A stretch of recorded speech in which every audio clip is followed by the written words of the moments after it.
I want to go back and talk a little bit more about confidence intervals and then talk about the margin of error and sort of controlling it. When we do estimation, you may think, why do we not just use the statistic like y bar to estimate the population mean mu, or p hat, the sample proportion, to estimate the parameter p? Well, that is sort of our starting point, so we define a point estimate as a single value. That is what y bar or p hat would be, which we could use to estimate an unknown parameter. Now the problem is that the chance the statistic is going to exactly equal the parameter is essentially zero. There is almost certainty that if you use the statistic as your estimate of the parameter, you are incorrect in your estimate. What we end up doing is looking at a range of values or an interval. So it is an interval used to estimate an unknown parameter. We say that we have a certain level of confidence that the true parameter value is somewhere in that interval. So our confidence interval is basically a point estimate, which so far we talked about p hat, and that's our sample proportion, plus, and then what is comprised of a critical point, and that just means a number from a distribution. Now, what we are talking about here is the z-score. The z-score is called a critical point from the normal distribution. And the reason we use the normal distribution for this is that the point estimate p hat, well, we know it has an approximately normal sampling distribution. We say it is well approximated by a normal curve. So that's why we use a critical point from that distribution. Then we look at what is called the standard error of the point estimate. The idea there is how much can this point estimate vary? It is what we have called the standard deviation, or the standard error for the statistic, in this case p hat. That turns out to be the square root formula. So basically, when you take the critical point times the standard error of the point estimate, we call that the margin of error. So be sure that you understand the margin of error is made up of those two components. So everything that you add and subtract from p hat is called the margin of error. It is sort of how much you reach away from the point estimate. So you start at p hat and you subtract an amount and add an amount. That part that you are subtracting and adding is what we call the margin of error. Now another thing we can do is we can actually control how big or how small this is by controlling the sample size n. So suppose that we don't have any information about what p hat might be. Well, in that case, what we would do is use the value of 1/2, or if we write it as a decimal, 0.5.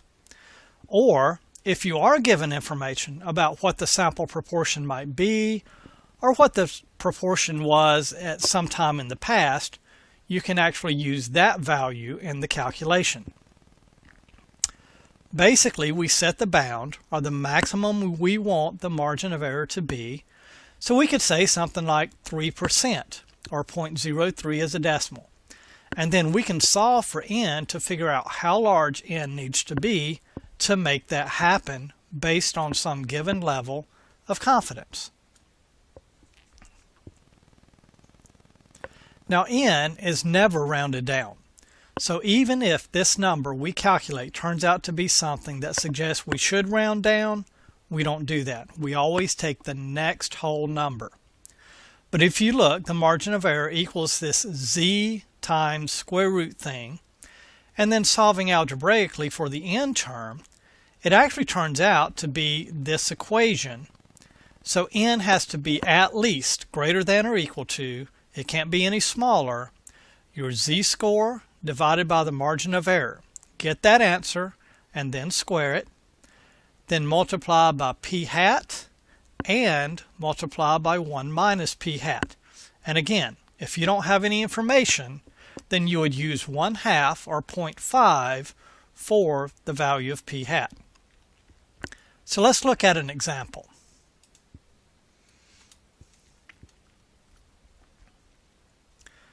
Suppose 37.5% of residents approved of the way that universities received state funds in Kentucky back in 2010. Now, President Mearns, who was the president of NKU, wants to know what the current approval rate is. What proportion of residents currently approve of how universities receive state funds? Well, if he wants to have 90% confidence in the estimate and he wants to be within a margin of error of 3%, so we're going to write that as a decimal. 3 divided by 100 is 0.03. How large does the sample size n need to be? What we're going to do is use this formula, plug in the information we have, and calculate the results. So what we do is to say, well, z comes from the level of confidence, and since I want 90% confidence, z is 1.645. The margin of error is how much you want to be within, so that is the 0.03 value. So I get that answer and square it, then multiply by, well, where does this number come from?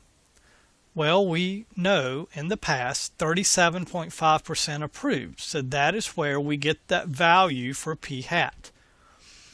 So we're going to put 0.375 in, and then 1 minus 0.375 is 0.625.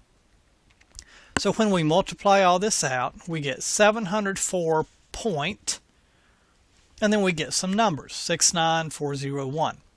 I really don't care what those values are as long as there is at least one digit in there that is non-zero after the decimal point. I know at that point I'm going to go up to the next value, and I let n equal what? 705. So what I do is I say I have got to have at least 705 residents in my sample in order to meet my requirement. So in order to have a margin of error of 0.03 and have 90% for the level of confidence, the sample should include 705 or more random residents from Kentucky. This is the idea that you want to take a random sample. This is how many there should be. And when you end up with your result, you can have 90% confidence that when you are adding and subtracting, that's what the margin of error is. It's this part. It's not going to be more than 0.03. So you feel like you are going to be within 3% of what the true percentage value is, or within 0.03 of the true proportion value as a decimal of all residents, the population who are happy with or approve of the way funding is done for universities. So hopefully this shows you how to do the margin of error calculation and ties together this idea of estimation and margin of error.